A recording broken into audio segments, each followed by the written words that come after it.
This is Let Us Interrupt You, episode 112 here on Sunday, February 19th, 2022. That was the SNL theme song that I believe they still have now. I don't know if they changed the theme to it a little bit, change the music to it, you know, jazz it up a little bit. But that is the theme song for Saturday Night Live. You can watch on NBC. Travis Kelce announced that he will be on SNL on March 4th.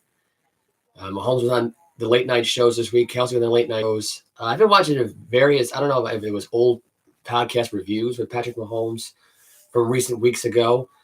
I was watching that over the weekend. A lot of stuff to got to get into. NBA All-Star Weekend started started Friday night, actually, with the celebrity game, which I'm not going to get into. I didn't really watch the game. I know Team Giannis won. The Miz had a half-court shot that it didn't count for Team Ryan. So let me get this out of the way by saying this, because I won't get any more coverage than that. There was real defense in this game. Say whatever you want about this game right now. These celebrity games are usually hit or miss here. This was the closest celebrity game that I could think of that came down to good defense in the end.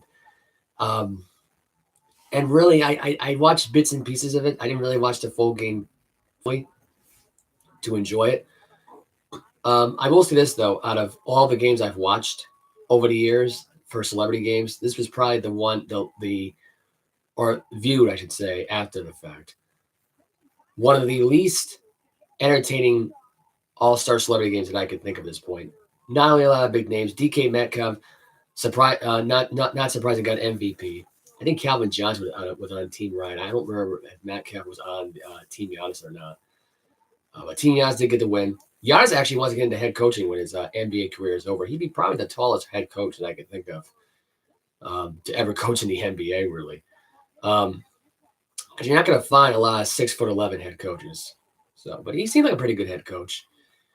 I just wish the one thing I would wish about these celebrity games is that they would be just as more entertaining as the All-Star games are. And the only thing I wish for the All-Star games is they play defense like this, because we saw a game last night that was 81-78, and there has not been a lot of that all season long in the NBA. There's been a lot of 85-84s, 88-87s, 88-85s, 87-85 kind of games. Not really a lot of teams held under 80 points. I just had to get that out there. There wasn't really a lot of games like that this season so far, and I don't know if we're ever going to see that again in the NBA, just because of the lack of defense that's being played in these games. But I just thought, when I watched that celebrity game back, a little bit of the highlights of it, I just thought there's never a lot of sports being played. There really isn't. Not really a lot of sport. I'm sorry, not a lot of sports. Not a lot of defense. I just said that out loud just now, and I just realized not a lot of defense played in the All-Star game, really, and really in the NBA in general, which is sad. You got teams that have got 30-point leads, and the next thing you know, they're just brought down to 10 or 11 points, or sometimes even closer to 3 points. It just makes me scratch in my head. As you can see, this is my room. For once, I actually have good Wi-Fi connection. Hopefully, right now it's a little weak according to my computer. So I'm going to try to see how long this goes before I have to actually stop the stream and reboot it again and all this crap. So hang in there right now to anybody who's going to watch this later on, or is currently watching live right now, or is planning to tell about it to your friend. You're going to hit subscribe, like the video. It would be much appreciated. Live from my man cave. As you can see, made some changes to it. Now I'm a little blurry. But I got the plaque right there for Tom Brady, who did finally retire. It seems like for now. You got the Dwayne book. I got the Al Michaels book. You can't really see it, but it's laying down with a John Madden magazine next to it, The Dynasty by Jeff Benedict. You also got the John Madden photo right there in the background. If you can't see the lighting here, it's not that great. And a Mike Vrabel picture when his time with the Patriots, when he won, when he made a catch during Super Bowl 38 against the Panthers. That was a touchdown reception, by the way. 10 touchdown receptions in his NFL career. Not a lot of pick sixes in his career, but a lot of offensive touchdowns he had for a guy who was playing middle linebacker in the league. But that's that. I also got the field of plays big giant book that was written by Michael Zargis. So that's right there in that little corner. You're not gonna be able to see it, obviously. But this is sort of like my man cave, sort of like the room I'm in right now. I don't normally do the podcast in here, mainly because, well, I just never get a chance to come up here and do it because the Wi-Fi here is never strong enough for me to even do a podcast up here. So I try not to do it up here as much. But I figured I'd do it in here now. It's actually cleaned up a little bit for once. I did a lot of work on it yesterday. But cleaning up this room in general is about an hour to 2 hour job. So it's not an easy room to clean up. But I'm here now on a Sunday. I was moving the show because yesterday I was so tired from working at 5 a.m. to clean this room up. So I feel like I do this today. So I owe you guys one. So I'm here right now, doing this right now for you right now. And I know Mike, of course. Now going forward, I'm not sure if Mike will be on here as much. He's been having some issues outside of the podcast, issues out, in general, like we all do, stress and stuff like that. It's understandable. So to anybody out there, just spread the word out there. I am looking for a possible replacement, possible fill-in at this point for Mike for right now, for the time being. So if anyone is interested out there that wants to do the podcast, let me know. You can email me at joealvo@bostonsports@gmail.com. You can call me at 401-533-1812.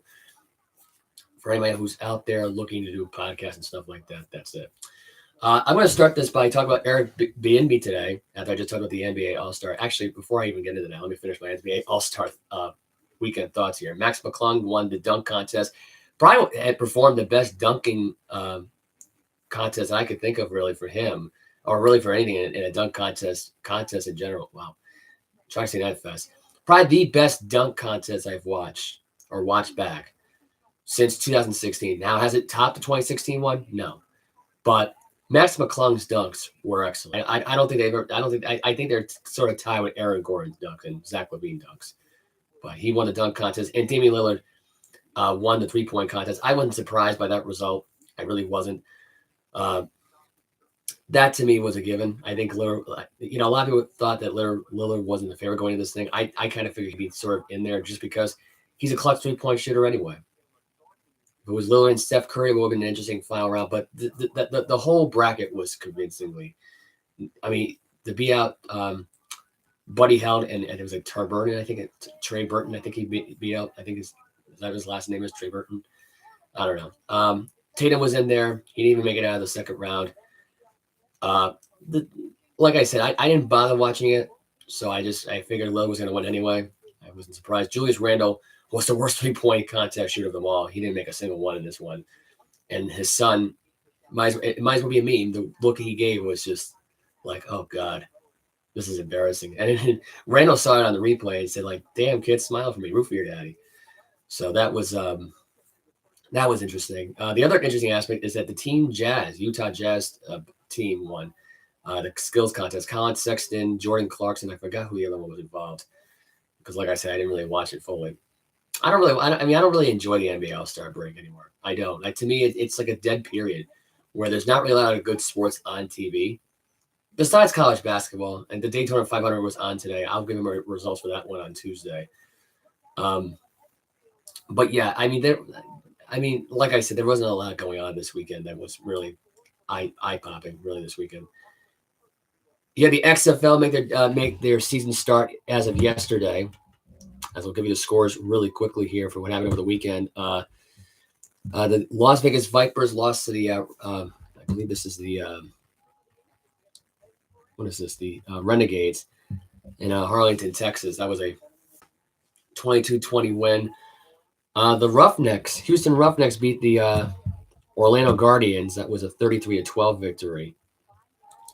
There was not really much to talk about in this game, really. I thought the games were meh at best.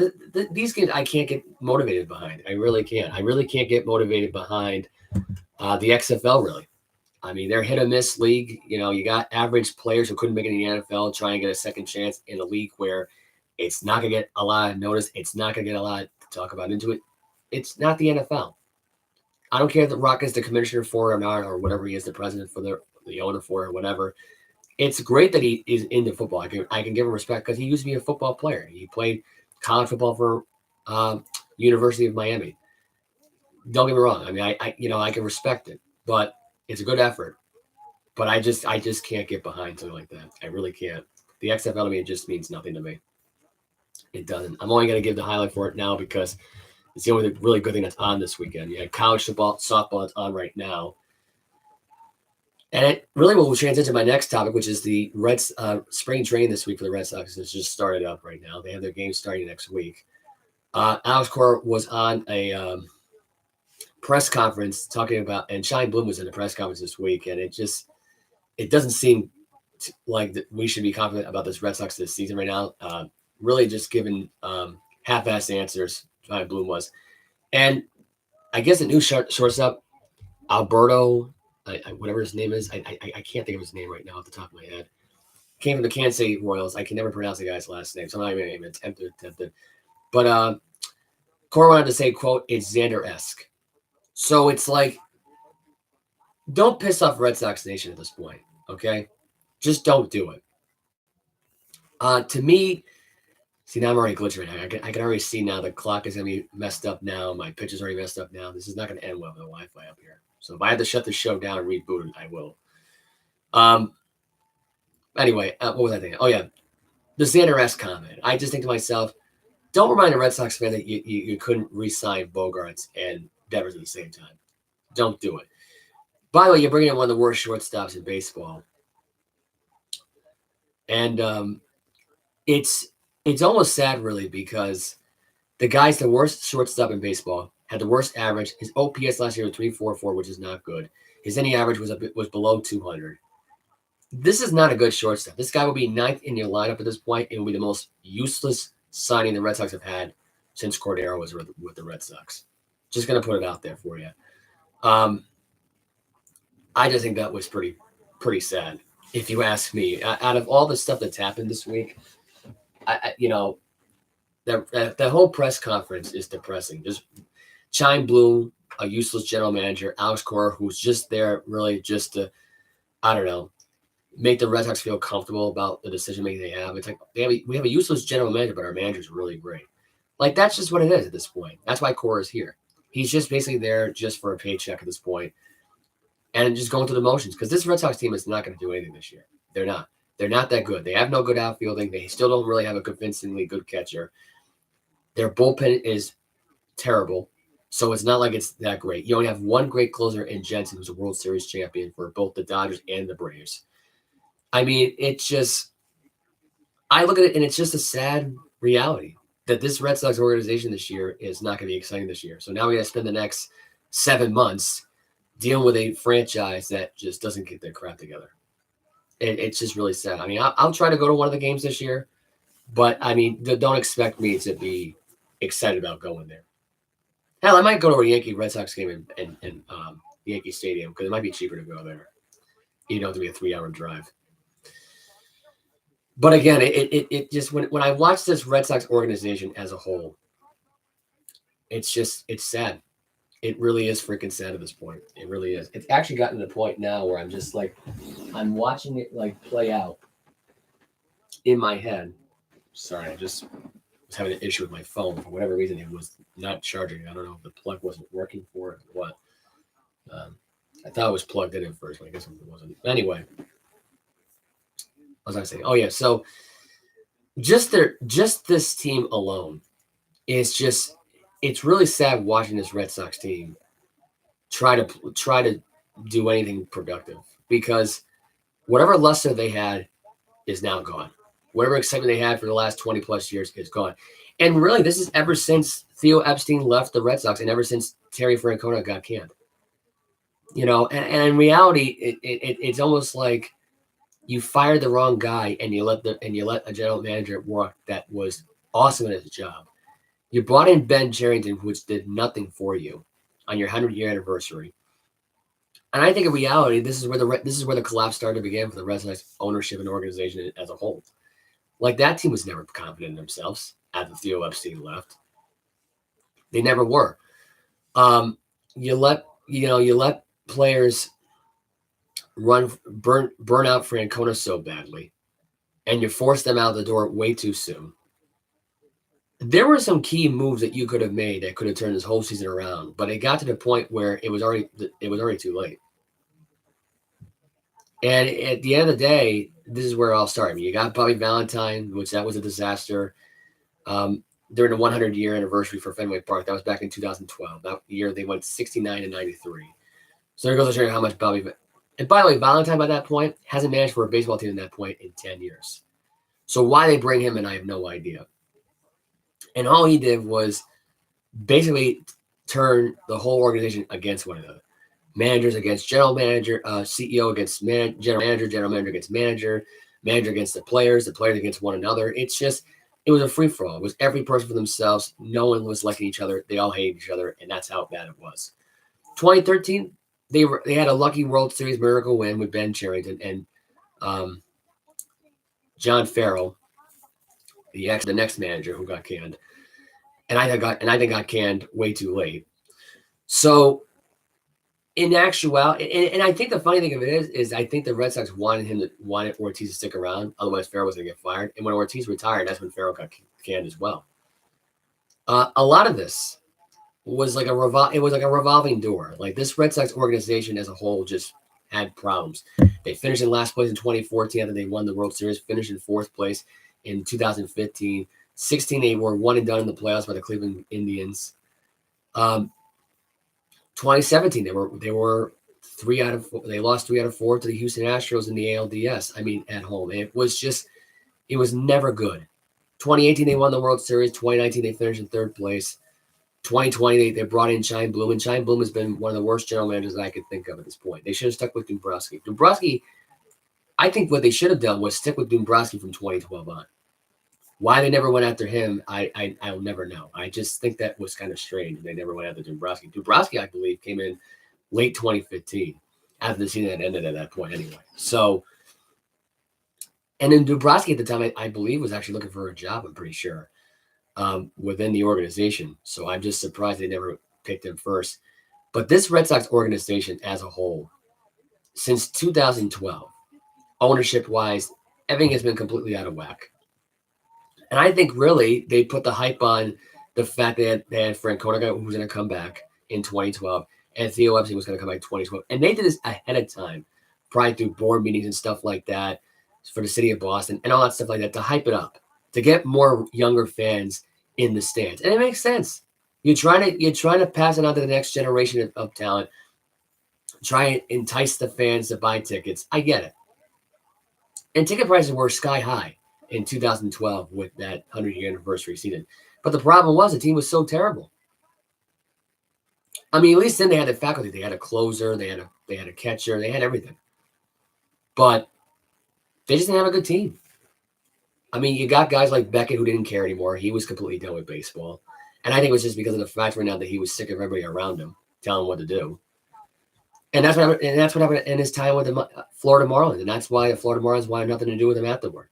Kevin Youkilis, same thing. Pawtucket Red Sox wanted nothing to do with him, so he stuck in Boston. He was there way too soon because he was pushed into the system. Now, Youkilis cleaned himself up over time. He became a broadcaster and stuff like that. He's not much of a douchebag anymore. He's not toxic, which is fine.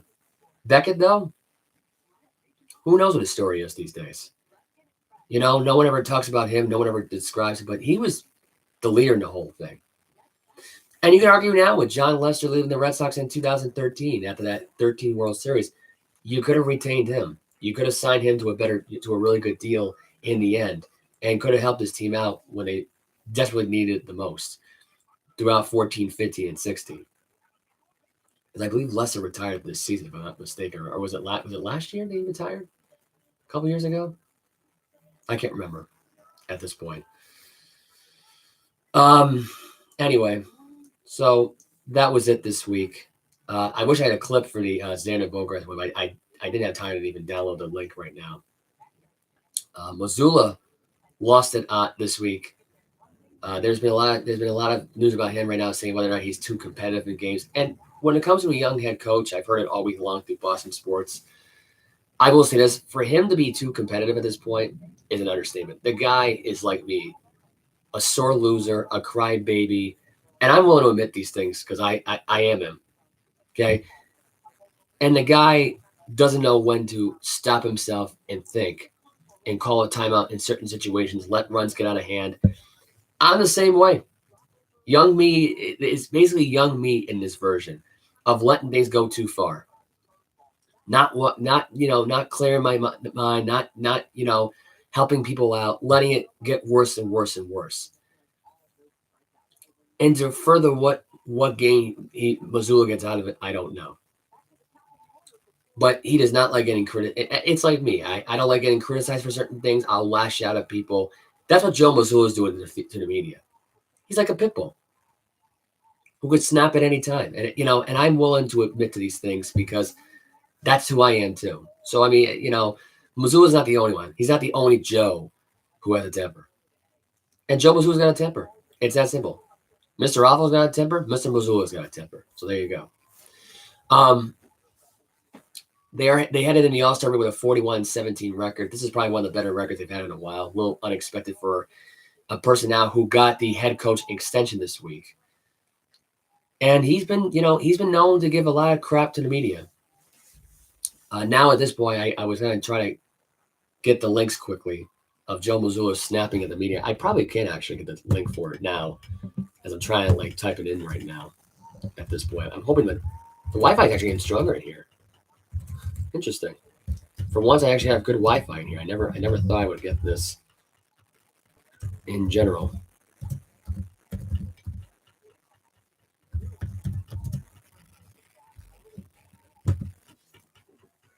This is one of the clips. I don't know if this is actually.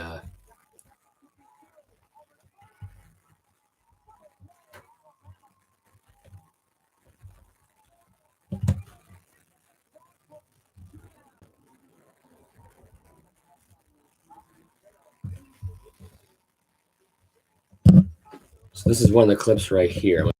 Look, just click on this one really quickly. I don't know when this one was made. Let's see, it was a YouTube. I think it's just as much about that as how do you play, because you're a great player, but how do you make the people around you better? A non-basketball question. Did you get a chance to meet with the royal family? And if not, how was it like having them there in the building? Jesus, Mary, and Joseph? The Prince and Princess of Wales? Oh, no, I did not. I'm only familiar with one royal family. I don't know too much about that one. Did not think that'd be the one at the end of that video, but you kind of get the gist of it, really. It's just, there's just one clip of that. There's another clip of him snapping. This is a testy exchange. I guess this was one of the 4 days ago during the Robert Williams benching. And this was the overtime loss that they had this week to the Bucks this week, 131-125. There was no Tatum, no Brown, and no Marcus Smart. And right now I'm getting a buffering, which is good. It's not a good sign. That's an ad, by the way, for Bounty. Give me strength. Or Bryant.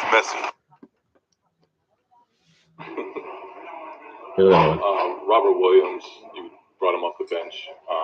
He only played 13 minutes. What was the reasoning there? Was that something where it was an injury-related thing, or was that a matchup thing? Or No reason. What was there? Was it a matchup thing? No. He never comes off the bench. He That's never. not true. Well, since he got off his minutes restriction, he has not come off the bench. Yes. So what was the purpose of the change? So, like, man. What swung midway through overtime after you guys took the 5-point lead there? Excuse me? What swung halfway through overtime once you guys took the 5-point lead there? Yeah, I just thought we got a couple empty possessions. We missed a couple open shots, and then they did a good job. What they do late in games, kind of when we talked about fourth quarter, overtime, late in games, getting to the free throw line. So they got to the free throw line on multiple possessions, kind of took us out of our pace there in overtime. What do you kind of need to do better against that half-court pressure? It looked like they were kind of putting on you on the last few possessions. Nothing.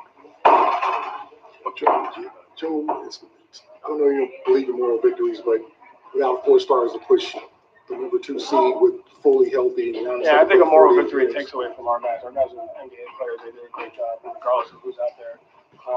We put ourselves in a great position to win the game. We made a lot of plays. They made 1 or 2 more plays than we did.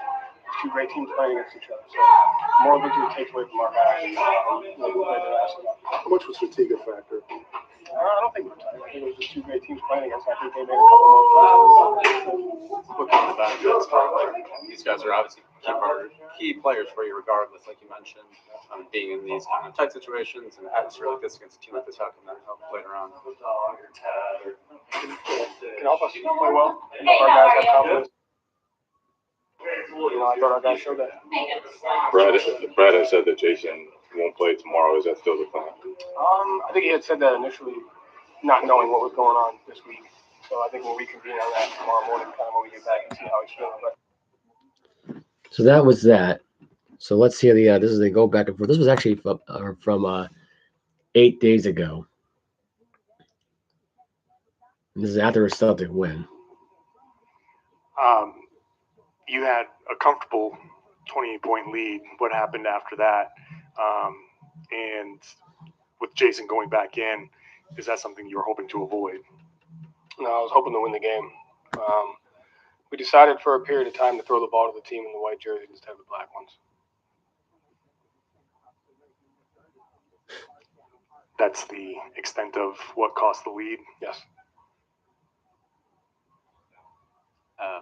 Derek, at the start of the year, talking to him and Ben, he said it was important for him to work on not thinking about shooting, like catch and shoot, and not getting his head about it. He said that was sometimes an issue last year. How have you seen him kind of progress? Yeah, just doesn't hesitate, catch it with his feet set. Does a great job of just when he's open shooting it. And so he has to be aggressive for our team to be well balanced and successful. And when he's aggressive on both ends, we're a good team. And what did you think of Mike's play and what? Play hard, pay attention, and you'll figure it out. We got enough good guys around here that communicate well, that want to win and be successful. And so I thought on the offensive end, he fit right in as far as our spacing and just the way we're attacking offensively. I thought communicating to him kind of the different systems and schemes that we had throughout the game. So he's all in and just looking for him to continue to execute.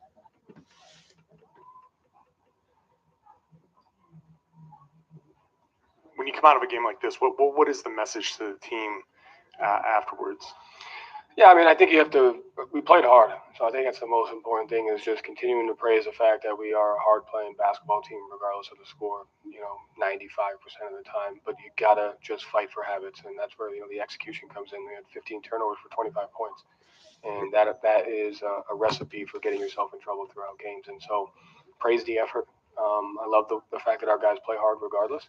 Just continue to just execute on both ends of the floor, because when we do, we always get a great shot for either ourselves or for the guy next to us. And when the beginning of the game, everything's so high. At one point, you were shooting 52, 53%, and then that dips down to 45, which is still a good number at the end. But is it that lack of execution that leads to the shots kind of starting to miss? No, because Sam missed some wide open ones. Malcolm missed a couple ones. Derek missed one. I think Mike missed one. So, no, I think sometimes it goes back to what we talk about, where throughout the ebbs and flows of the game, you have to make. Now those clips, I mean, they weren't they weren't the ones that I wanted to pick out originally at that portion of it, but you kind of get the gist of it. Joe Mazzulla at this point, can make snarky remarks to reporters, sarcastic remarks. I mean, there's been a lot of people that have done this in the past, so I didn't think that was much of a big to-do story here this week. I was hearing all week long how Mazzulla is too competitive, too much on edge. I get it. You gotta slow your roll. And if I'm Mazzulla, I'm gonna give Joe Mazzulla advice from Rhode Island native to another Rhode Island native. Slow your roll, and pace, and really just pace yourself, man. Take more timeouts. Don't let leads get out of hand at this point.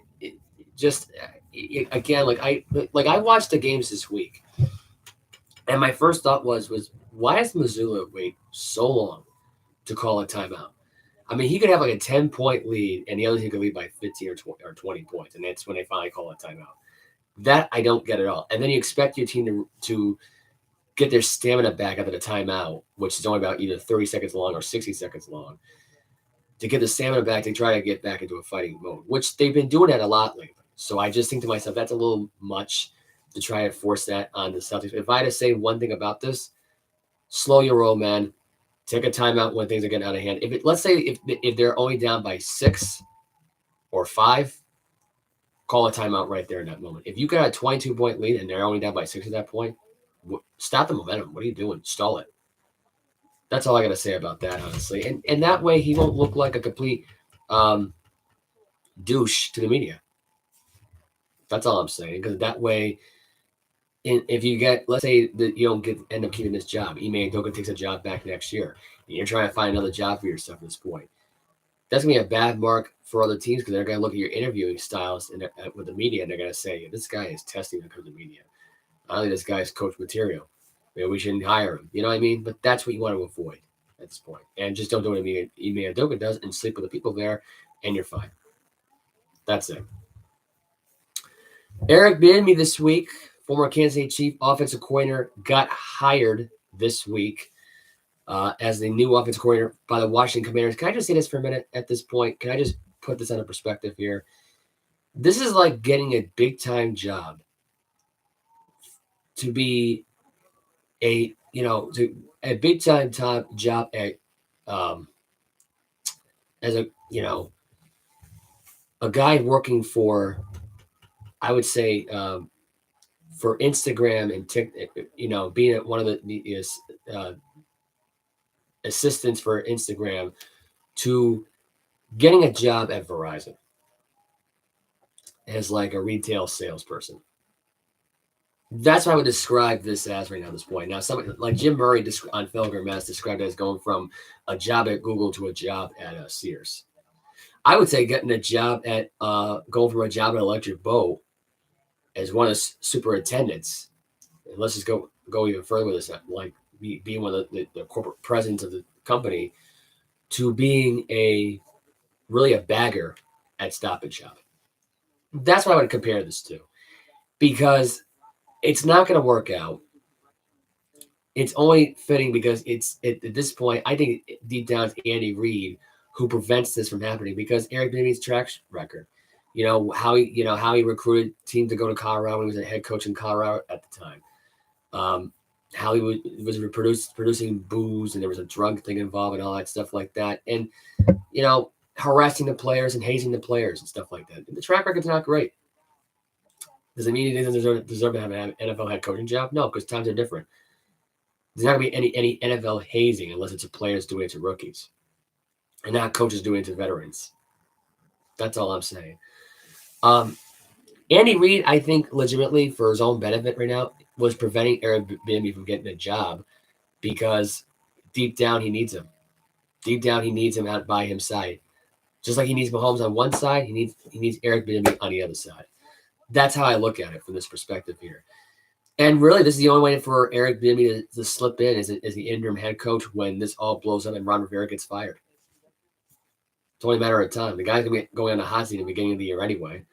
We already know that now to be true. So I just think realistically, if there's one way of looking at this from this standpoint right now, Kansas City's offense at this point is going to look totally different right now, because Matt Nagy right now looks like the leading candidate right now going forward to be the offense, which he's going to be the offensive coordinator going forward in replacing Bieniemy. And when Andy Reid decides to retire, Matt Nagy will take over the head coaching job, which I have a problem with that. I don't like the idea of Matt Nagy taking over the head coaching job. I don't even like the idea of Matt Nagy being the offensive coordinator for this team, because there's not going to be any thrill behind this team next year right now trying to make a repeat run of it. And like I said before, and I'll say it again, I think the Chiefs are still going to be Super Bowl favorites. They're going back to the Super Bowl next year. Mahomes will win the Super Bowl MVP once again, and he'll win the Super Bowl again next year against the Eagles. I already predicted this matchup for next season. I already have that in the bank on that. I'll put money down on that right now. But it's going to make it harder.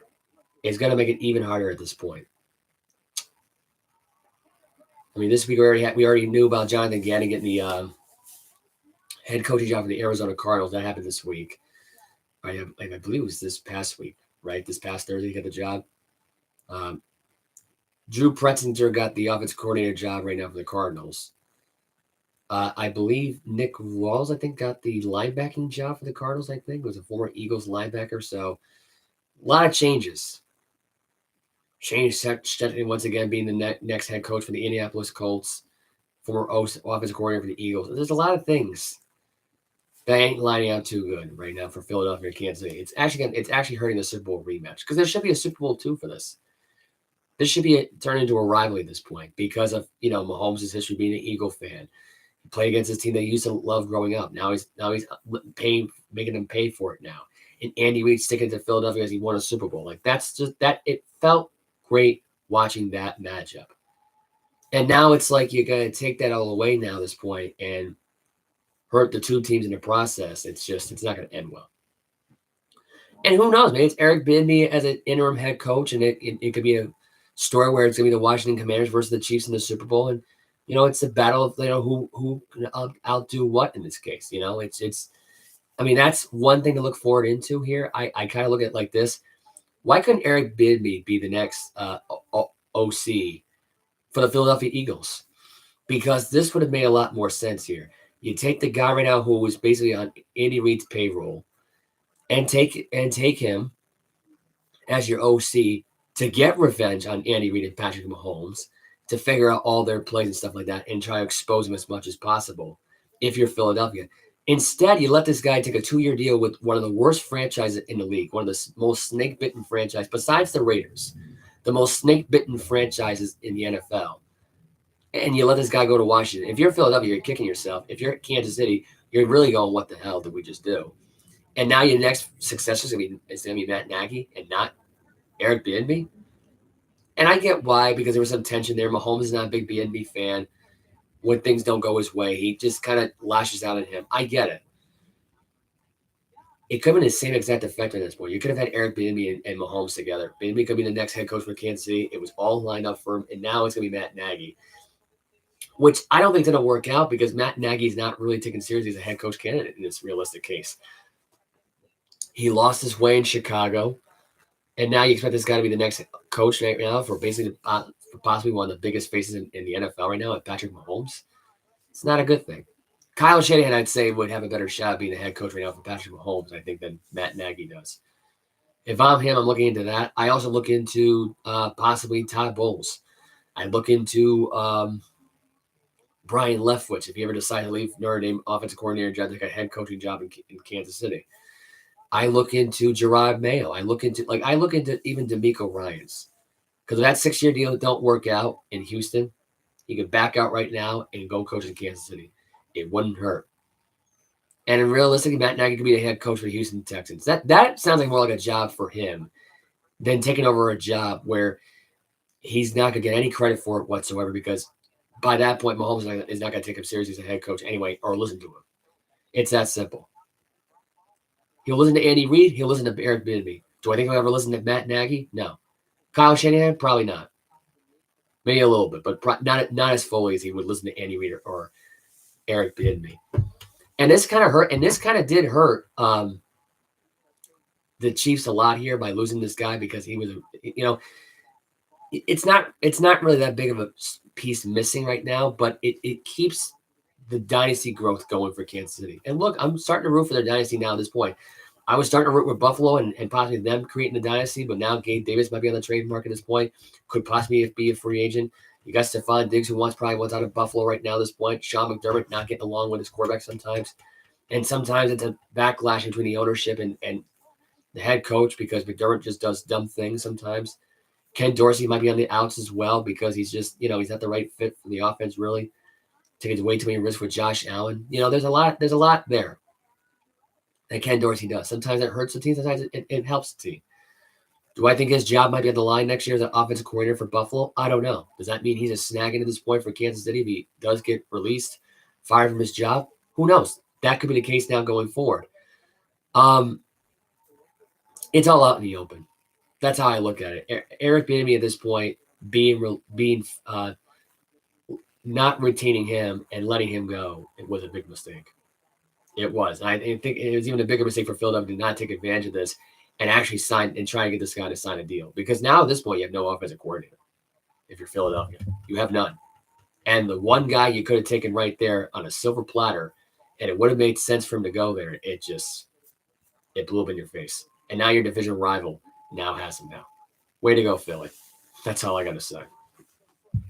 Way to go. All right. Let's see. I think I covered most of the NFL. Did I cover most of the NFL stuff? Oh yeah.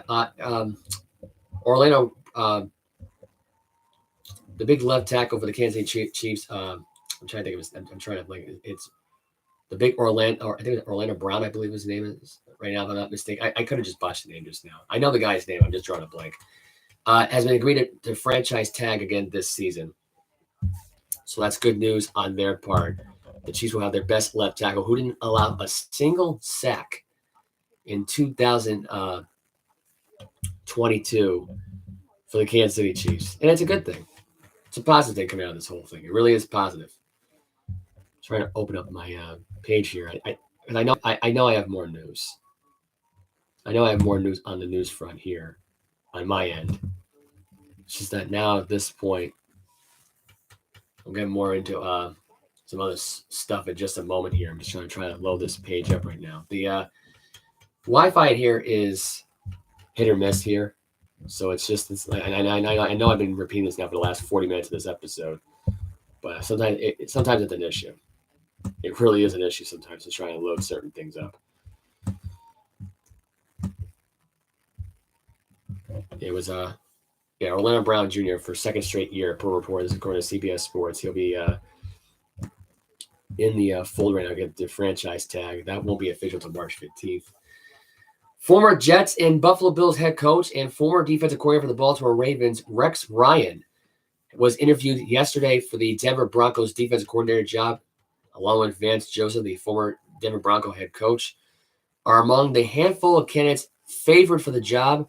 Ryan has told ESPN that he would leave the network for, quote, for the perfect situation, post quote. I think Rex Ryan is a shoo-in to get this job. I don't see how Vance Joseph has a shot in the dark in this whole thing. I don't. I think his time in Denver, their defense wasn't great, even with him being the head coach, even with having Von Miller there. Vance Joseph, I didn't think was really not much of a head coach. I thought he was overrated. I thought he was overrated as a defensive coordinator. He's not that great. He kind of made the Cardinals sink a little bit in defense, so it's not like the guy made that much of a difference either way anyways. So it's just, to me, like that to me just doesn't sound realistic at this point if Vance Joseph gets it done. Do I think Rex Ryan gets it? For sure. Because if the Philadelphia Eagles are going to take Rex Ryan at this point and make him a good defensive coordinator right now as a need, then he's going to go and he'll go to the Denver Broncos. Kevin Hart was claimed off of waivers after the Cleveland Cavaliers put him on waivers. He's been signed with the Miami Heat as of today. He got bought out. So that's good news on the part for the both the Miami Heat and the Cleveland Cavaliers. 4 NBA players, Keon Dooling and Allen Anderson, sentenced to prison for roles of fraudulent benefit schemes. There's another report according to CBS Sports. Very disappointing for those guys. I really don't know why they were even involved in this whole thing. That just happened over the weekend. They were just sentenced to prison as of Friday. Anyway, this week there was a Maple Leafs had acquired Ryan O'Reilly and Noah Akari from the Blues in a 3-team trade. I do not have the trade information in front of me, but I do actually. I could probably open up on here on CBS Sports if it allows me to. Will this allow me to open up on here? Let's see. It probably won't. Oh, here we go. Getting the link to open up here. So this is what the trade had looked like now. This is according to CBSSports.com. This was by Austin Division. Maple Leafs acquired Ryan O'Reilly and Noel Akari from the Blues in a 3-team trade. This is what the trade consisted of here. Now, the trade deadline starts ahead of the March 3rd trade deadline in the NHL. I don't know why this is taking forever to load. This is not letting me do anything here. I'm trying to scroll. This is one thing I hate about this computer right now. Is it's going to freeze midway through here. Don't do that. Don't. Oh, boy. It ain't working. Facebook is not really. No, Shotgun's not responding. Wait, hold on. I might be able to actually. Oh, might be able to get this. Okay, I agree to this. Oh, yeah. Now it's really not working. Great. I'm actually maybe able to pull it up on here. My phone will let me do it here. It'll allow me to do it. Not sure why it's giving me this issue. It was a 3-team trade that happened. I believe I have the trade information right here. So here it is right here. This is what this is according to my phone source right now. I apologize, I'm going to be looking down here. In exchange for O'Reilly and Akari, the Blues received forward Mikhail Aberth and Adam Guente, a 2023 first-round pick, a 2023 third-round pick, and a 2024 second-round pick. With the Maple Leafs up against the salary cap, the Blues retained 50% of O'Reilly's $7.5 million cap hit, and the Wild retained 50% of the remaining $3,750,000 before sending him to the Maple Leafs. For its part of in absorbing a portion of O'Reilly's salary, Minnesota received Toronto's fourth-round pick in the 2024 NHL draft. So that's good news on the part right now for this trade. I think this trade kind of helped out the Maple Leafs a little bit more. Do I take them seriously to be a deep contender now in a deep playoff run? Sure. It's believable. I mean, I can see it happening going forward. I mean, I think they can compete with the Bruins along with the Hurricanes, along with the Devils. Do I think they make it out of the first round of the playoffs? We'll see. Do I think they get by Tampa Bay Lightning at this point? Tampa Bay at this point, who's starting to get hot at the right time? Maybe. It's kind of like a wait and see kind of deal. So we'll see what happens. Geno Smith, right now is a free agent, but Seahawks general manager John Schneider is not worried about contract talks because he is as sure as can be that Mr. Geno Smith will be retained. I think Geno Smith's going to end up going to Washington Commanders. I really do. I put an Instagram story on this. As a matter of fact, I actually may have this information right in front of me. I don't know what's going on my feed right now. I got 4 messages on my feed.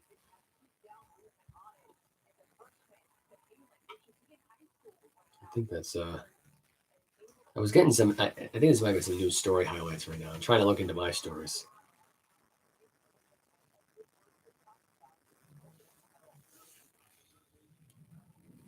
I think I have it right in front of me. But I think Geno Smith is going to be a starting quarterback right now at this point for the Commanders, as well as Joshua Dobbs being a second or third round backup quarterback at this point, who should lead the Tennessee Titans because he can learn from Eric Bieniemy at this point. In case Geno Smith decides to, really decline in his value as a starting QB, you can always turn to Joshua Dobbs. You always have Sam Howell. I think Sam Howell and Joshua Dobbs are kind of in the same hemisphere when it comes to quarterback play. So having that is a good option as well. Let me give you my 2023 NFL free agent predictions. Let me just get those out of the way. I think Lamar Jackson, I think realistically will be part of the Atlanta Falcons. I think that's realistic at this point. I'm not the only one who thinks this way. I think Pro Football Craze and the 3 Design King on his Instagram account thinks this as well. I think Saquon Barkley is a lot for the Miami Dolphins. I also think Daniel Jones is going to be a Carolina Panther. This is what they had on here as well. Orlando Brown, the Cincinnati Bengal lineman, will be part of the Bengals at this point. I think, is that Orlando? No, that's Orlando Brown for the Chiefs. I'm sorry. That's what I think. I think Orlando Brown stays in Kansas City. Josh Jacobs, I think, is a shoo-in to go to the Philadelphia Eagles. I've been hearing a lot this week about him going to Buffalo or going to Miami or going to the Patriots. I just don't see it happening. I think Philadelphia is a needed running back anyway. You have Miles Sanders there. Boston Scott, I think, might get traded and go somewhere else at this point. I just think realistically, he's a good running back. Don't get me wrong, he's really fast and really dependable. But is he number 1 starter on the team or number 2? No, he's going on number 3. He'll get his market value somewhere else. They have James Bradley going to the Cowboys. I agree with that one as well. Tony Pollard to the Chiefs. I don't think Tony Pollard's going to go to the Chiefs. If you want my honest opinion, I think Tony Pollard ends up going to the Giants. I think he takes over the Saquon Barkley role, and because are running back number 1 for the New York Giants. I really do. You got Clyde Edwards-Helaire there, and you got Isaiah Pacheco there. I don't know why the heck you would need a third running back at this point and create even a bigger controversy at this point. And he's not going to take a 1-year deal to prove himself. He's not. Pollard deserves money now, deserves a contract now. The Giants will give it to him. They believe Juju Smith-Schuster is going to go to the Giants. I actually think that's going to be a possibility. I believe Juju Smith-Schuster will be going to the New York Giants. He's a great wide receiver. He's a good number 1 guy to have. He's proven himself in the Kansas City Chiefs. Do I think he'll get the contract that he wants in Kansas City? No. But you got Kenneth Galladay. You got Juju Smith-Schuster now at this point. You got Isaiah Hodgins. That team's loaded at wide receiver right now at this point, as it is. If Galladay wants to stick around with the Giants, that's great. I think he will stick around. And if Juju Smith-Schuster comes there, I think he'll basically recruit him as soon as he signs a deal in New York on March 15th. Dalvin Thompson, Chicago Bears. That's realistic. That could happen. Jimmy Garoppolo going to the Saints. I think he's a shoe-in to go to the New England Patriots. I said it before. I'll say it again. There's no shot of him going anywhere else. If anything, I think the real question is right now is where does Aaron Rodgers go? I think he goes to the New Orleans Saints. I think that's more of a better deal for him. I think it's going to be one of those things where they will release him at this point. And I think at this point they're sick of him. But the thing of it is that I don't think they're going to compete with Aaron Rodgers. I don't think they will. I've been hearing lately he's going to go to the AFC at this point, go with the Raiders or the Packers. If you want my honest opinion, Michael Thomas, number 1 wide receiver right now, I think at this point would be an interesting duo with him and Rodgers. I think him and Jarvis Landry would be interesting. And I think him and Odell Beckham Jr. when Odell decides to go play with his buddy again in New Orleans, because I think that's what's going to end up happening. I don't think Odell's going to go play for the Giants. I don't. As appetizing it sounds right now with Juju Smith-Schuster, it's more appetizing to do with Michael Thomas and Jarvis Landry. I think it really is. And you got Alvin Kamara there as well. So it'll be an interesting duo, I think, between Kamara and Rodgers. And Hargrave right now, who was I believe he's part of the defense. I forgot. I think Hargrave, plays for the, if I'm not mistaken here, I think he played for the Bears this past season, I believe, or Washington. No. Was he Dallas? Dallas Cowboy? I think he was. He'll be part of the Seattle Seahawks this upcoming year. I think he will be as well. So that's that. If I'm botching the teams of where they're at right now, I don't have a stat sheet in front of me, so I do apologize. I do apologize for that fact. Let's see. There was some more news today. Blue Jays manager John Snyder performed a Heimlich maneuver today on a woman today choking in Florida. I don't know what she was choking out. This was according to CBS Sports. That happened earlier today. Let's see. Is any other news coming out right now? Phillies owner John Middleton, according to CBS Sports, doesn't care about how high payroll is going. He just wants to win. I can respect John Middleton for thinking this way for the Philadelphia Phillies. They almost won the World Series last year. They got a really high salary cap right now. They're kind of over this point, but I feel like, to me, he's willing to pay everybody. I mean, he's not willing to dig in deep and deep and deep into this fictional salary cap thing that every sport team thinks they have, but they really don't. And that's why the limit always goes higher and higher every year. To me, it's like, ugh, I hate hearing stories like that. I do. It's stupid. It really is dumb. Panthers hired Rams assistant head coach Thomas Brown as a new offensive coordinator under the Frank Reich regime in the Carolina Panthers. Good hiring. Another Ram assistant going right now at this point. It doesn't lead to good things for Sean McVay. Let's see. Hall of Famer Patriots offered Hall of Famer Zach Thomas, the former linebacker for the Miami Dolphins, was offered a contract to play for the Patriots in 2008. This is according to Mass Live. And he said, quote, "But I woke up and said, hell no." That's what the quote said back in 2008. Zach Thomas would have been a really good linebacker at this point. I think Bruschi played his final year in 2008. Favre was there as well. You could have argued if Zach Thomas was going to be there and help the Patriots win a Super Bowl, that would have happened. The fact that Tom Brady was, I think the fact they're giving a divisional trade, I believe Thomas that season actually only played a few games in his final year with the Dolphins, I believe.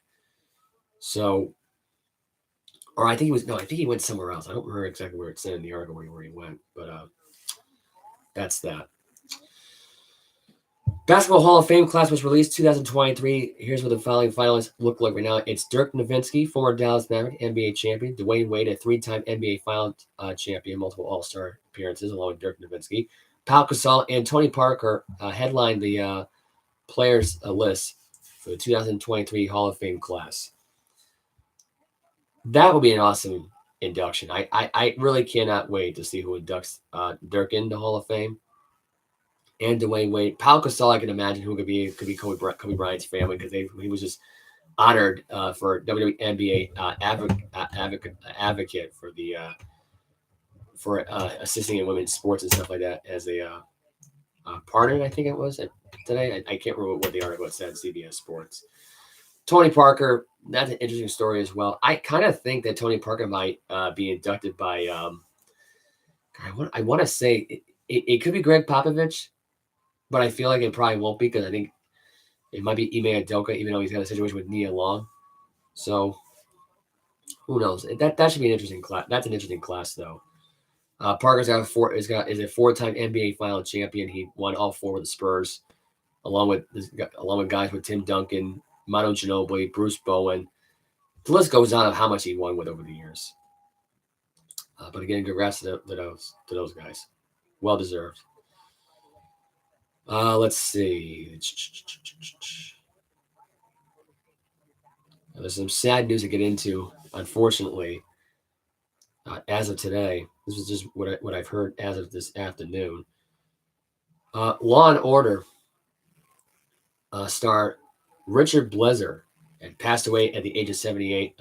No news yet on what the cause of death was. Condolences goes out to the family. I remember watching him as a kid, watching all those Law and Order shows. I thought he was great in those shows. Just the really the passion he had in doing that show, and just really what he did all those years on that show. I mean, the character he played was amazing. I mean, he's done other shows, he's done movies. I mean, I believe he's done movies. I only known him for all the Law and Order shows, so I don't know that much. I think he was only known for the Law and Order series. I think he was part of SVU. I think he was on the original Law and Order as well. So he did Law and Order, and he did SVU, I believe. But he was good at his job. I mean, he was like a really good boss, really good detective. I mean, just all the way around. Just the chemistry he had with the crew, which is amazing. And it's sad that he's that he had passed away as of today. I did not know when the cause of death had happened. Did not know what time it happened, but I just got the news on it today that he had passed away at the age of 78. Speaking of more news, Vince McMahon wants $9 billion. That's how much he is charging now for people to buy the WWE. That was according to Newsbreak report as of today, that was what he's charging for that. And to that I say, the hell with that payment. That's way too much money. In fact, that's not enough for my money to buy that company. But if $9 billion, that's Saudi Arabian territory. I believe they will pay that price to buy that company. It's unfortunate at this point that there's say power at this point right now of whether or not he gets back control of his company. And I think if it does, it's not going to lead well to all those guys that they brought back that Vince McMahon had cut, because they go right back to them being cut all over again. The same stuff that never ends, the endless crappy Monday Night Raw episodes that I listen to every weekend with my buddy on the Sound Monster podcast, which his podcast was also on today. So it's called the Sound Monster Sounds Off. And he used to go on these rants about how bad Monday Night Raw is, how bad Vince McMahon is, how he needs to kick, not go back into power anymore, how bad it is for WWE. He's still in power. It's at least Raw at this point, the 3 hours of Raw have been enjoyable. And they've used these people at the right, in their right positions here, pushing them to their best development at this point, showing their creativity. And it doesn't feel like it's too forced, the lines, too scripted. And then to me, I think it's good. It's a good thing for WWE that Triple H is in charge. It really is. I don't talk about WWE as much on the show, but I thought I had to bring this up here to make it well known. Let's see. Former NFL. This is actually coming out of Sports Illustrated right now. This is actually if you want to purchase the cover of Patrick Mahomes, the Super Bowl 57 championship commemorative Sports Illustrated, you can go on our Sports Illustrated website right now and buy it. Former NFL defensive back Eric Johnson was charged for human trafficking. This is according to Joseph Salvador. There's a lot of Joes here today on this podcast. Former NFL defensive back Eric Johnson was one of 8 people indicted in array charges, including human trafficking, in relation to a gang investigation, according to Georgia Attorney General Chris Carr. Johnson was a defensive back for Nebraska before starting his NFL career in 2000 with the Raiders. He later played for the Falcons, Cardinals, and was last active on the NFL roster in 2005. He was one of the 2 NFL players named Eric Johnson at the time. According to release from Carr's office, Johnson and 7 other alleged gang members were arrested by the Gwinnett County Sheriff's Special Investigation Section. All 8 people are believed to be a part of the LOTTO, which is last one to take over gang, per the release. What a really bad name for a gang, if I had to say so myself. Johnson is being charged with trafficking of persons for sexual servitude, racketing, aggravated assault, kidnapping, and violations of the Street Gang Terrorism and Prevention Act. The 8 defendants are alleged to have engaged in trafficking of 5 female victims, one of whom was a minor. Johnson is believed to hold a leadership role within the gang, according to authorities.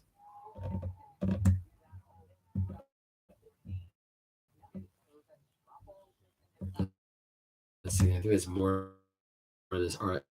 And I think that's really about it.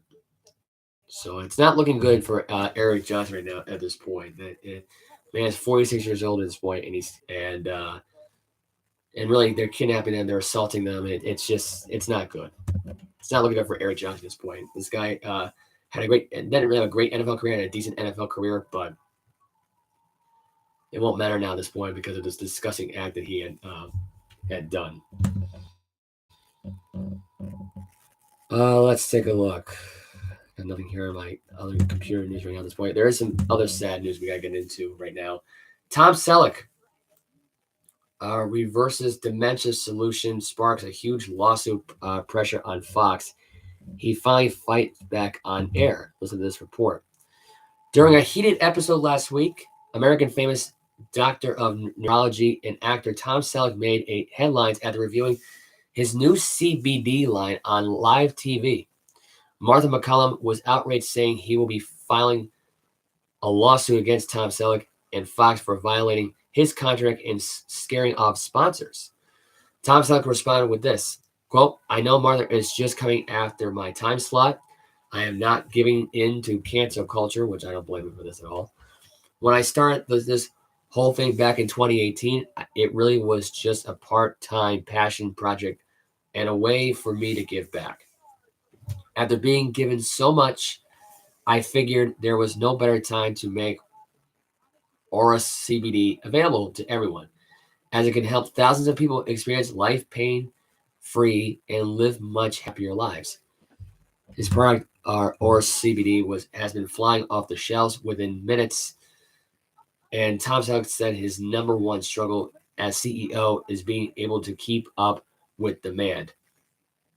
His CBD wellness line is 90% cheaper and 5 times more effective than those being offered by Bayer and other big pharma companies. Martha McCallum was furious after seeing multiple sponsors sue Fox News Network. Martha is now calling for Tom Selleck to be indicted, saying, "I am happy Tom Selleck found something to replace prescriptions, but this announcement was a direct breach of contract. Fox News should fire his immediately. He should formally apologize." This is what I think about this whole thing. Tom Selleck did nothing wrong here. I want to know what this contract looks like. I want to see what this contract is told here. But if this is a guy who's sponsoring this, explaining what this purpose of this stuff does. This is his way of saying at this point that this should be available for anybody out there to help people with dementia. I mean, this is a way of helping people deal with pain and avoid dementia and stuff like that, and whatever else this does. This is great. And it's a healthier lifestyle instead of using prescription pills that do nothing for you and make you even worse than what you are, make you even bigger drug addicts. And to me, I look at that and I say, for Martha McCullum, go screw yourself. Leave this guy alone. Don't put this guy through hell because you don't want his product that he came up with himself, advertising it for you people over the years, for you to go out there and really just represent cancel culture and just keep the production going of anti like freedom and stuff like that, and just making sure Big Pharma makes all the money in the world, including yourself right now, and a guy like Tom Selleck, who really doesn't believe in Big Pharma, it seems like to me. And you're just trying to let this guy not, let the world know about what's going on right now because of what it says in your precious contract that really, I don't know unless you have proof it says not to have revealed this stuff right now for what, the next 30 years? It's ridiculous. The whole point of this is right now for him to make money and for everybody else to just think about taking this stuff in the near future so they can try to fight dementia, fight ALS or whatever that they're fighting, then go for it. Then go for it, Tom. I'm team Tom all the way when it comes to the story. When I heard the story today, I just said to myself, this was pathetic. This is a pathetic attempt, really, by those involved in this whole thing. And I just think it's just outrageously stupid that it's gotten to that point. And it's sad. It really is sad. I think it's unfortunate that it came down to this factor. I think it really is. So we'll see. We'll see now going forward with this. John Ram, I just got the notification now. He has pulled away and win the Genesis PGA Tour Cup this weekend. This is victory at Revere for his third title on the season.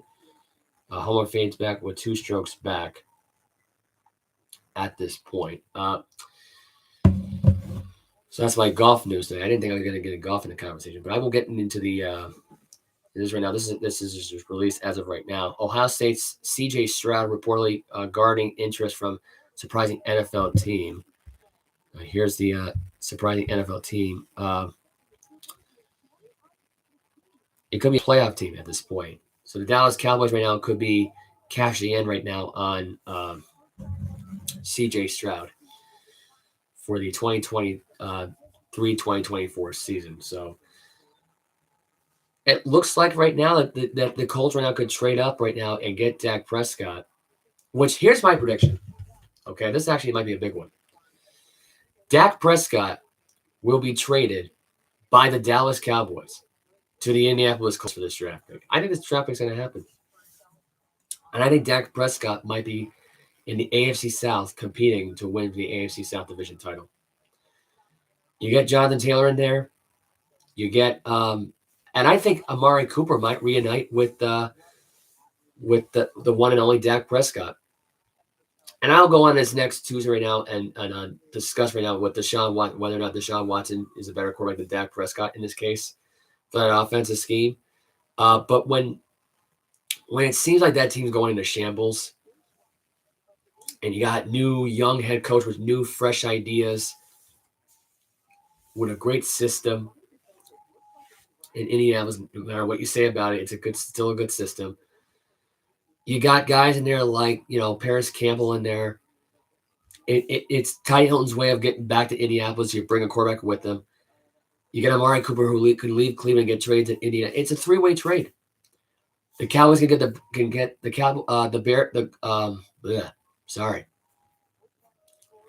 Cowboys can get the Colts picks and the Browns picks with this trade. It's a win-win for everybody. You get C.J. Stroud. You get Amari Cooper. In this case, Dallas will get C.J. Stroud. I'm sorry. Indianapolis will get Dak Prescott, Amari Cooper, and Ty Hilton.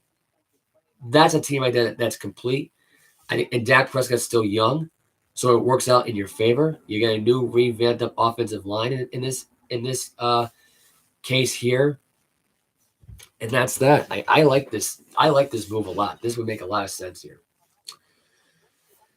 Sticking with the NFL story right now this week, Antonio Brown made the news once again, talking about how the NFL was rigged when Tom Brady won his Super Bowl in Tampa Bay, and all the times he won all the Super Bowls in general. And Des Bryant went on record saying that the NFL is rigged because he. And this is just my opinion on this one. Let me get this out of the way by saying this. So, Antonio Brown's been spewing all this crap right now. I've been spewing all this hate. But here's my question for Antonio Brown: if the NFL is so rigged, right? Does that mean your Super Bowl was rigged too? Does that mean you have an asterisk now next to your ring now at this point? Is that what it is at this point? Was the NFL rigged when you almost went to the Super Bowl and won with the Pittsburgh Steelers at the time, and you guys lost, and you probably should have won the Super Bowl because, to be fair, you had a much better offense than the Packers had at that point. Like, their offense wasn't on fire. They weren't having a quarterback that threw for 50-plus touchdowns that season, right? And Big Ben, who was averaging 289 yards to 325 yards with you at the realm, along with Hines Ward, along with Darius Hayward-Bay. Was the NFL rigged then when you lost that Super Bowl? And here's another one for you, Antonio Brown. Let's just get this out of the way, because this news pissed me off today. This was according to Black and White Sports Series broke the news in their podcast today. Here's another one for you, Antonio Brown. Is the NFL so rigged that would you get a letter from Roger Goodell and the 31 other NFL owners for you to go strip your clothes by taking off your jersey, by taking off your helmet, by taking off your pads and walking around shirtless at MetLife Stadium? Is that how rigged the NFL is? When I hear this story, it makes me shake my head, because then all dynasties then are rigged then, right? Was the Field of Dreams of 80 rigged at this point when Team USA won the Olympics in the hockey world? Was the Lakers NBA Finals, was that rigged? The Dallas Cowboys Super Bowl run, was that rigged? The Buffalo Bills going 0-4 in the Super Bowl, was that all rigged? Was the NFL rigged for these things? Des Bryant, was your NFL season rigged at this point? Were you told by the NFL that you were going to have racist comments about your mother from a Miami Dolphin owner at this point to make you go to the Dallas Cowboys at this point to have a lackluster run there? Were you told that you're going to have a catch a ball on a sideline at this point and it was going to be ruled an incomplete pass? I feel for you, because I actually wanted you guys to beat the Green Bay Packers that day. I really did. And Arian Foster, were you told by the NFL you were going to be drafted by the Houston Texans when you wanted to get drafted by another team? Who was the other team you wanted to get drafted for? By the Patriots? Because let's be honest, when you were injury prone in your time in Houston wanted to get rid of you, but they couldn't afford to.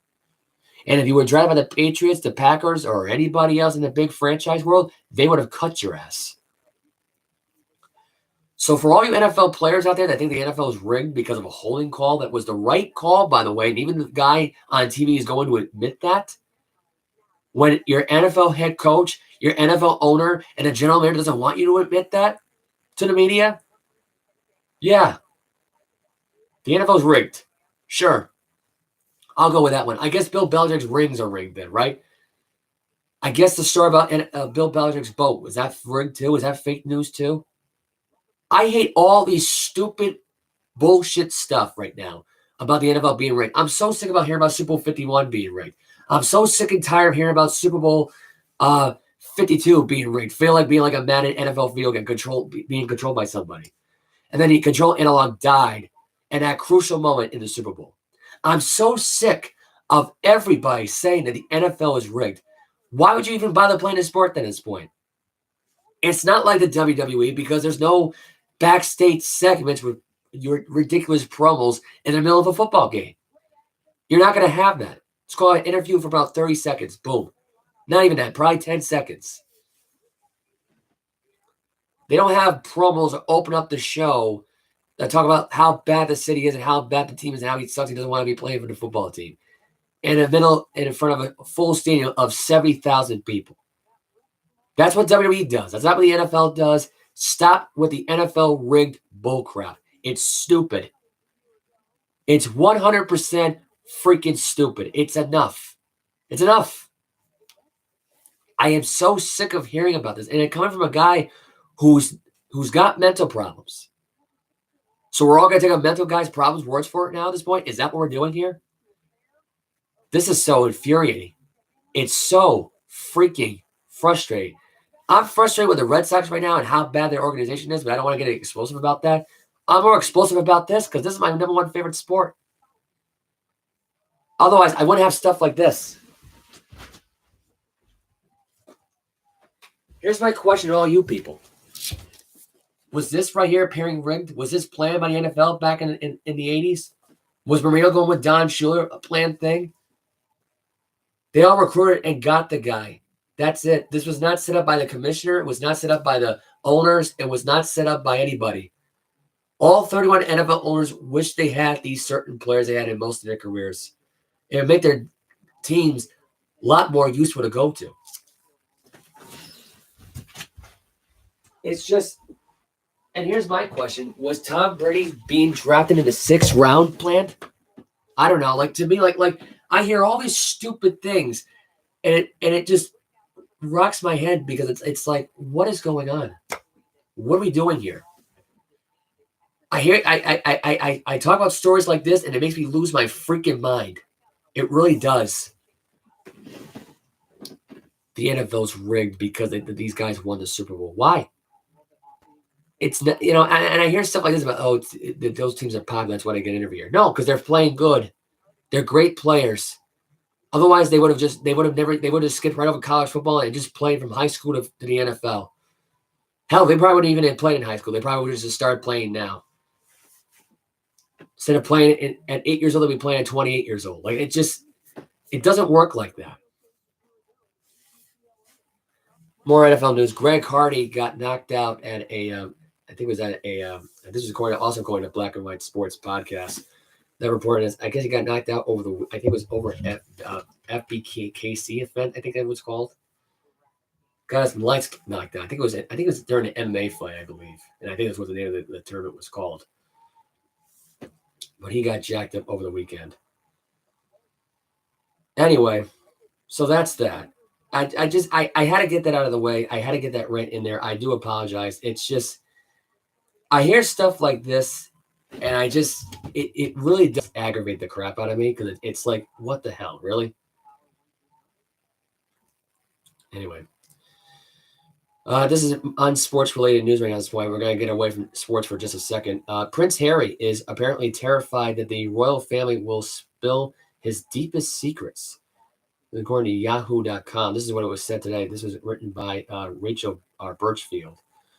To hear Prince Harry tell it, he kept the most scandalous information about his family to himself, telling a journalist that he had enough material to write a second book.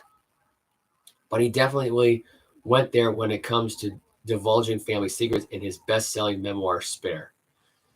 Now, OK reports, it seems the Duke of Sussex is terrified of the reverse happening of the royal family leaking his deepest secrets out of revenge. Turnabout's fair play. It may be a possibility, but at this point, why would you care at this point?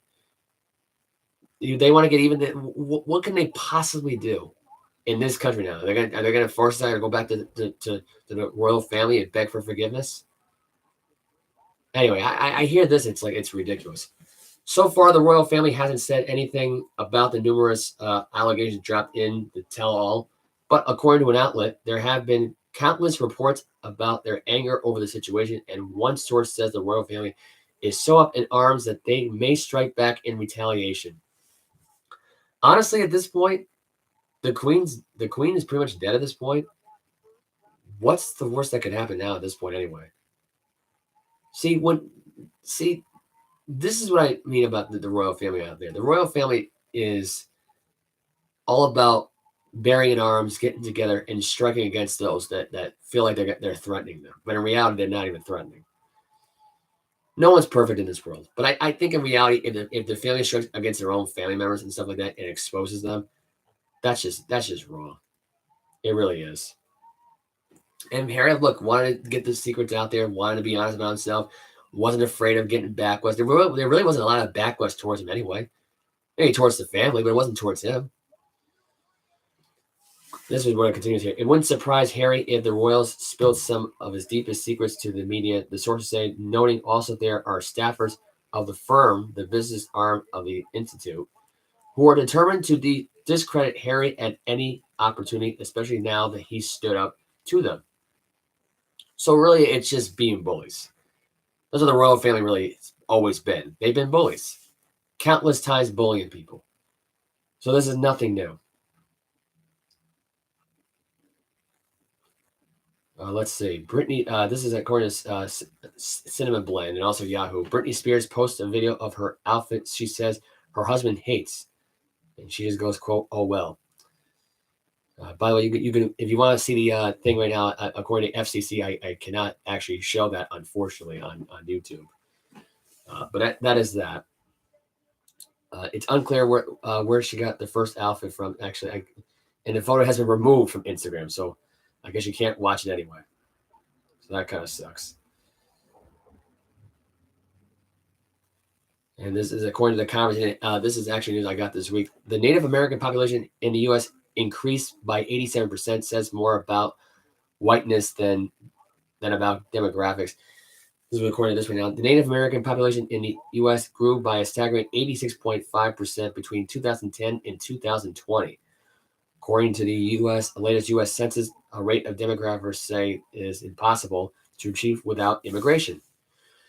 Birth rates among Native Americans don't explain the massive rise in numbers, and there certainly is no evidence of the influx of Native American expertise returning to the U.S. Instead, individuals identified as white are now claimed to be Native American.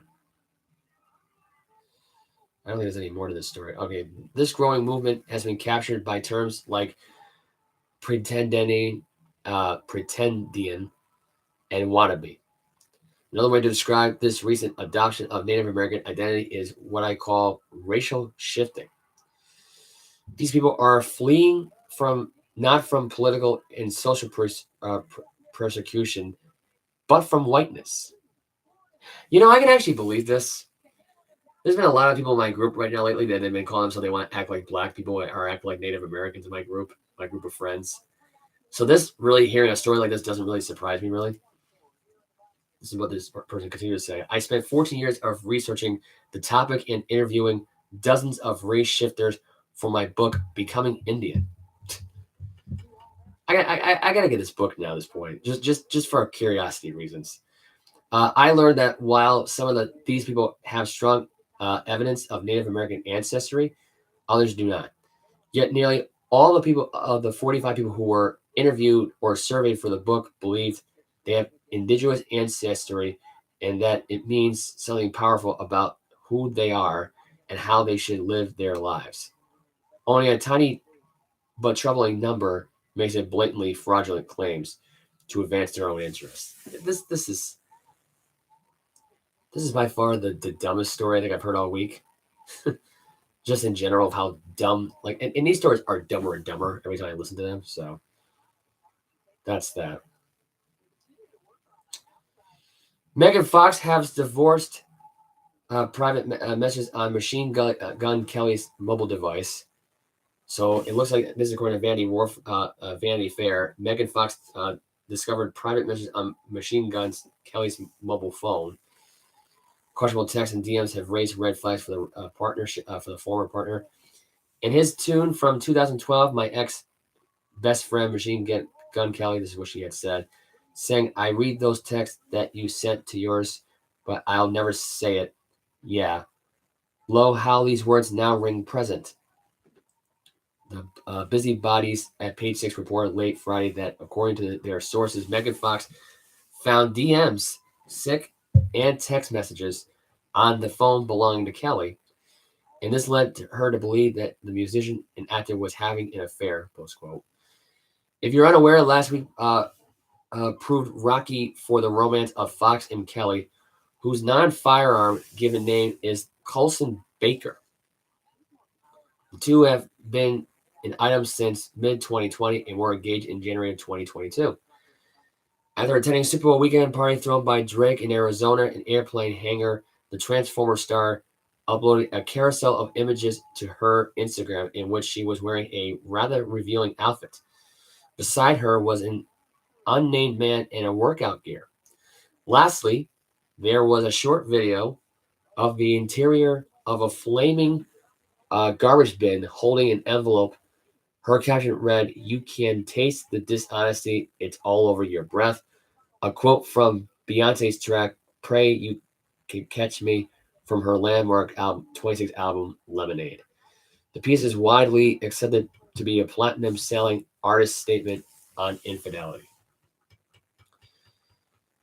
You gotta feel bad at this point if you're Machine Gun Kelly at this point, knowing now you just screwed up at this point and just lost out a nice piece of icon candy is Megan Fox. So that sucks to be you at this point. It really does. Tom Sizemore, hospitalized after suffering a brain aneurysm. It's a wait-and-see situation, close quote.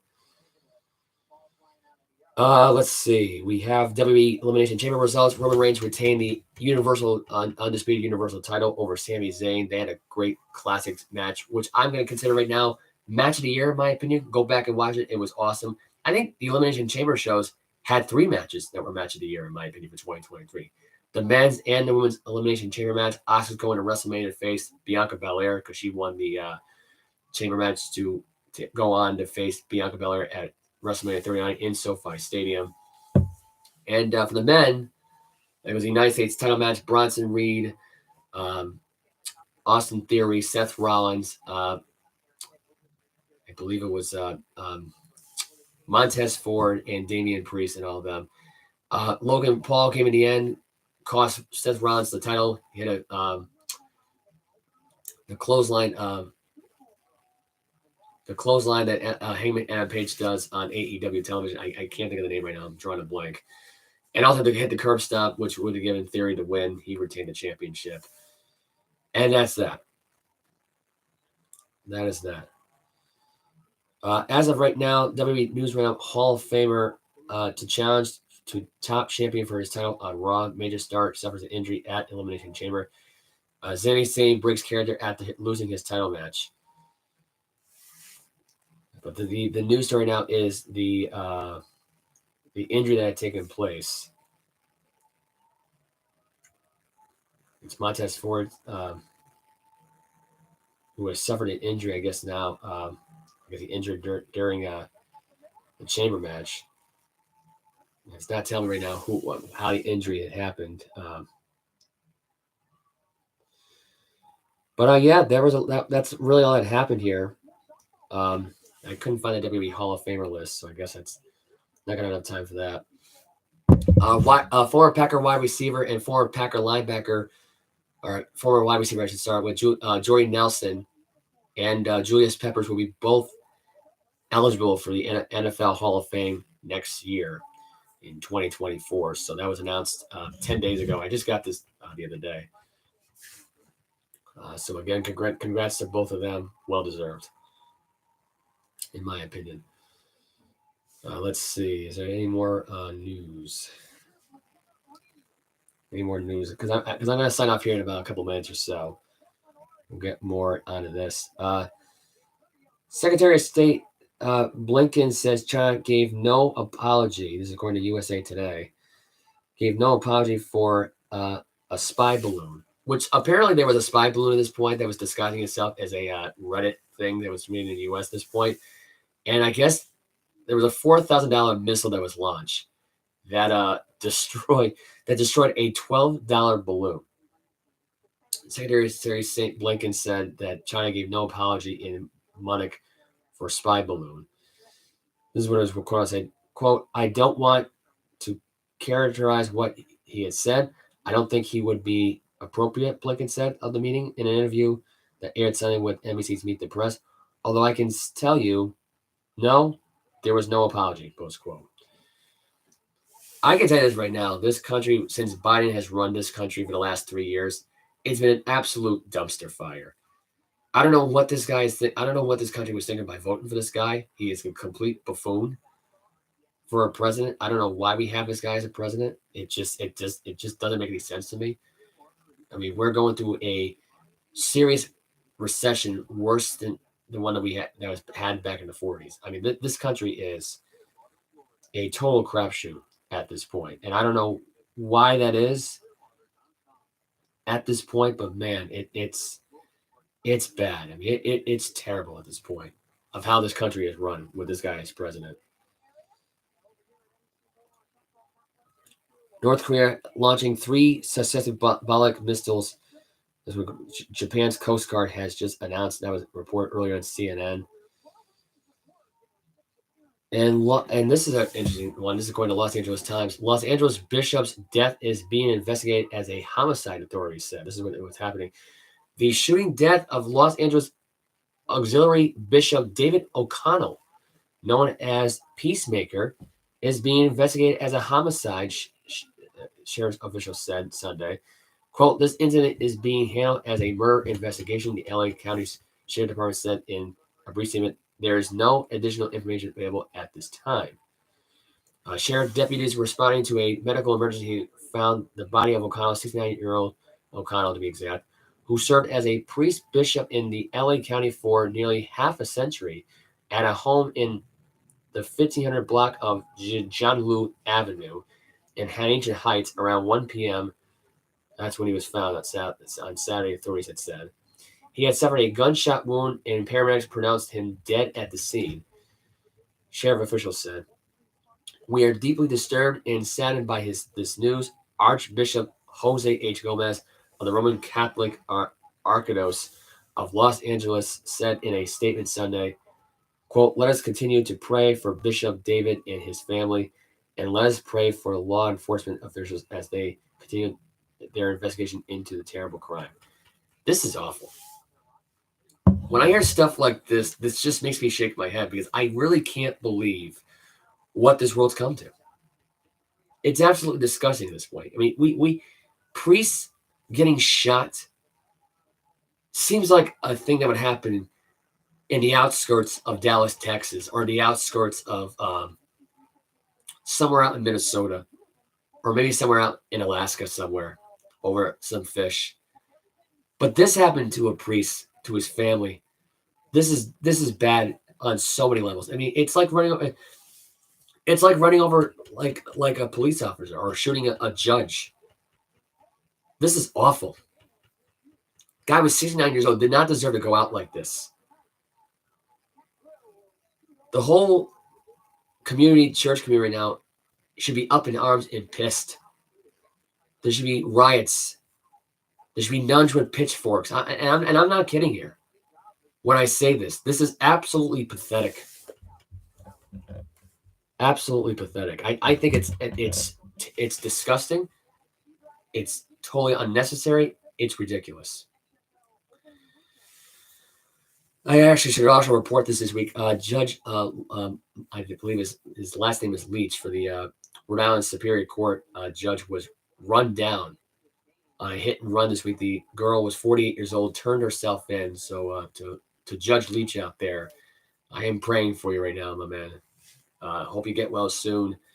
I am. He's got right now. There's been reports right now saying he's got a brain bleed. I don't know what else has been going on besides this. He's got a bad hip now as well. My prayers go out to him and his family. Again, sad news again that it was terrible that it had happened. But it is what it is. So we are praying for him now at this time. To all his friends, family, and colleagues out there, we're praying for you right now, and we're hoping that Leach does get better. Former President,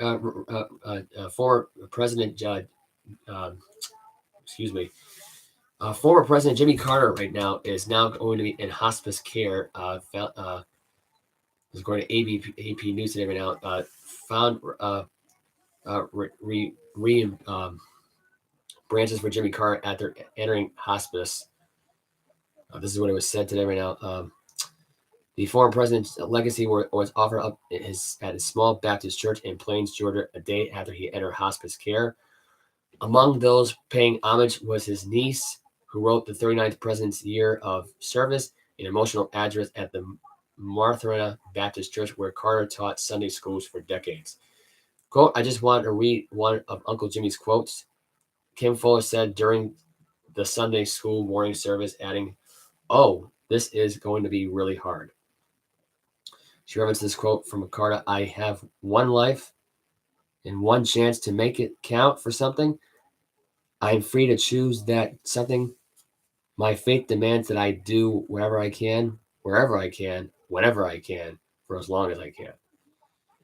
That was actually one of my favorite Jimmy Carter quotes. I will say that right now. I remember reading that quote back in high school, and I've always embraced that quote in my head when I think of Jimmy Carter. I don't know what it is. I just think it's a good quote. Anyway, we got some breaking news, NASCAR breaking news. Ricky Stenhouse Jr. snapped a 199 race winless streak to capture his first Daytona 500 win in overtime. So the results just came out today as official right now. I will give you the highlights for all the race on Tuesday. So we'll be covering NASCAR stuff. I think that's really all I'm going to really cover because I'm not going to really cover the NBA All-Star game, really. So I'm going to sign off right now. This was a long show, hour and 36 minutes. I did not expect to go on it for this long. I figured I'd bring this stuff up, make this show interesting this week. You can follow me on all the social media platforms. I still have Snapchat. I still have Instagram. I still have Facebook. Joseph Olivo on Facebook. Joe Olivo Boston Sports at, that's a part of my Gmail. And it's also my Instagram account. You can follow me on Snapchat, J Olivo Sports 123. You can follow Mike on his usual stuff if you're interested. It's MJ Smitty 97. And it's Mike Rolla at 97 on Snapchat. It's Mike MJ Smitty 97 on Instagram. It's Michael Smith on Facebook. TikTok for me is just Joe Olivo and Bleacher Report, which I have not really used as much as Joseph Olivo since I've had the new phone. Since I got this has been an inactive app. So I'm doing the best I can with that one. Before I sign off right now, I should give my XFL update stuff because I guess apparently YouTube wants me to go report that real quickly. St. Louis Battlehawks beat the San Antonio Brahmas 18-15. The Battlehawks were down by 12. They were rallying to get back fourth quarter, scoring 15 points, outscoring them 15-12 in the second half of the game. So I am signing off. As of right now, thank you for listening to the show. Whenever you guys can give it a listen, I will appreciate that. You can give that video a thumbs up. Please subscribe. It'd be much appreciated. It would help out the video. And I am signing off. You have a good night. I'm out. Peace.